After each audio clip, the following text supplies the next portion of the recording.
And again, Christians, get out and vote just this time. You won't have to do it anymore. 4 more years, you know what? It'll be fixed. It'll be fine. You won't have to vote anymore, my beautiful Christians. I love you, Christians. I'm a Christian. I love you. Get out. You got to get out and vote. In 4 years, you don't have to vote again. We'll have it fixed so good you're not going to have to vote.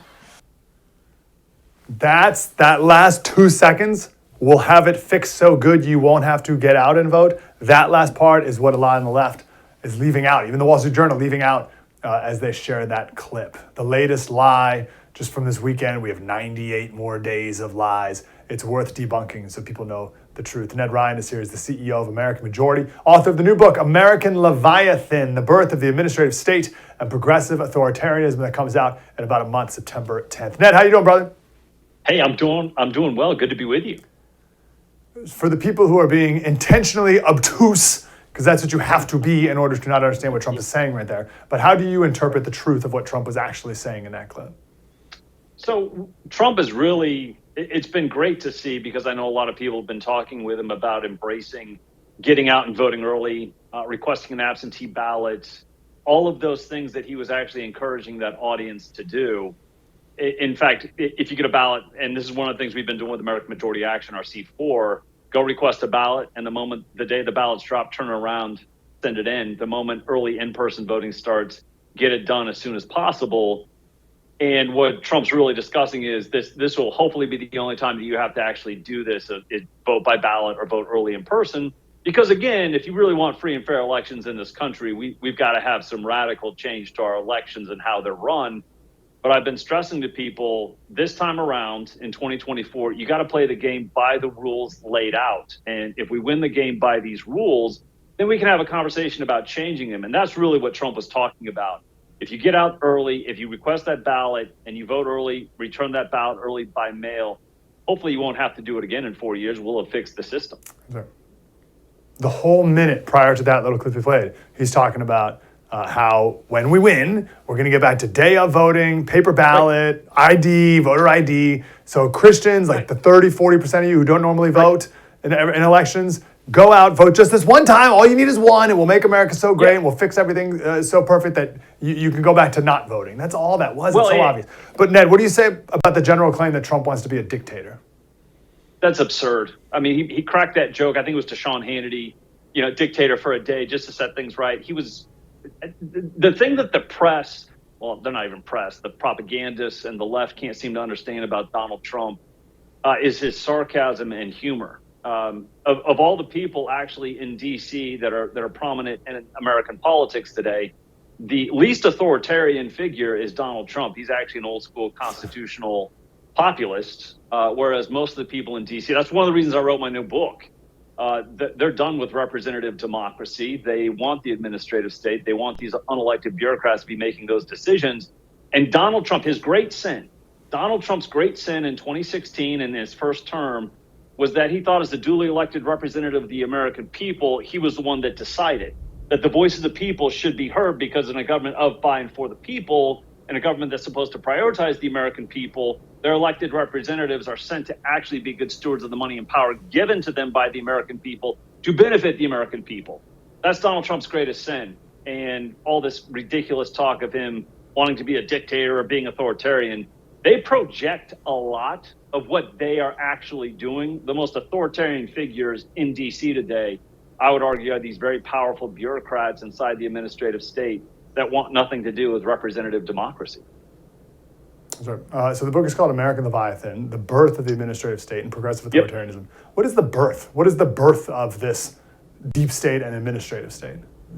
It really begins in the late 1800s, early 1900s with a collection of, quite frankly, Republicans and Democrats. This is the beginning of the uniparty that people talk about all the time existing in DC, in which the progressive statist mentality really overtook both the Republican and Democratic Party. And I would argue the real pivot point in American history, government politics, took place in the 1912 presidential election, in which 4 major candidates ran, of which all of them pretty much for the most part on some level embraced this idea of progressive statism, in which they wanted to see a massive bureaucracy filled with unelected bureaucrats who, through applied science would lead to greater progress for the American people.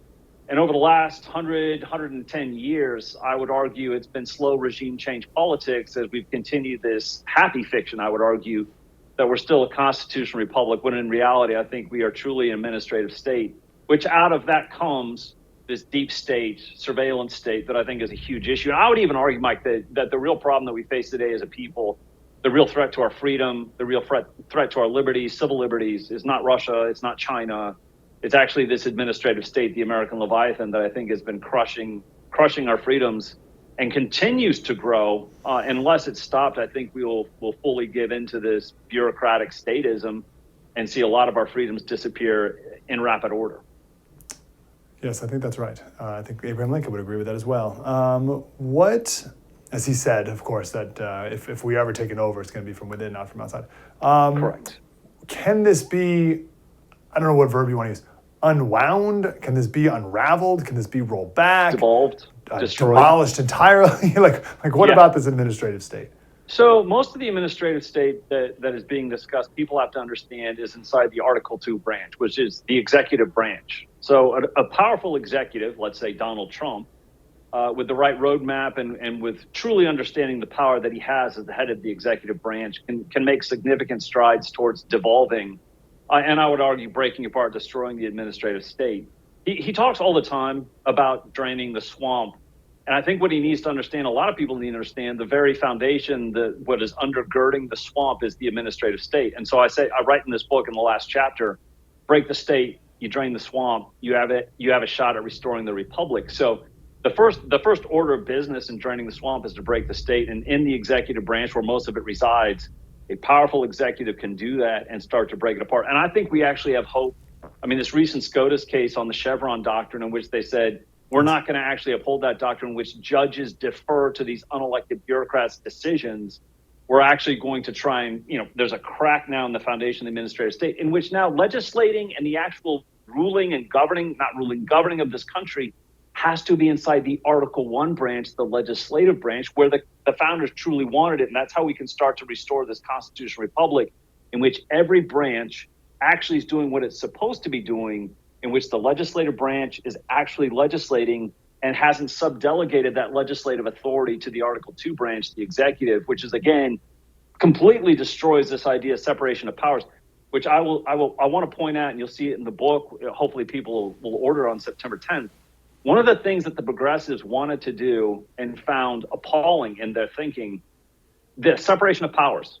They wanted to absolutely hollow that out, which I think is an important part of our Constitution. The separation of powers, the machinery of the Republic, is actually the greatest protector of our inherent God-given rights. They wanted to absolutely annihilate separation of powers and really consolidate the legislative, executive, and judicial all into one power, because that's what they thought would rapidly accelerate what they perceived as progress for this country. When in fact, what you do is you find your path, your way on a path to authoritarian status. Yes, their own form of dictatorship, which they're saying Donald Trump is. Correct. Ned Ryan, CEO of American Majority. You can pre-order now, but let's definitely talk again when we get closer. It's called American Leviathan, The Birth of the Administrative State and Progressive Authoritarianism. Ned, good to talk to you.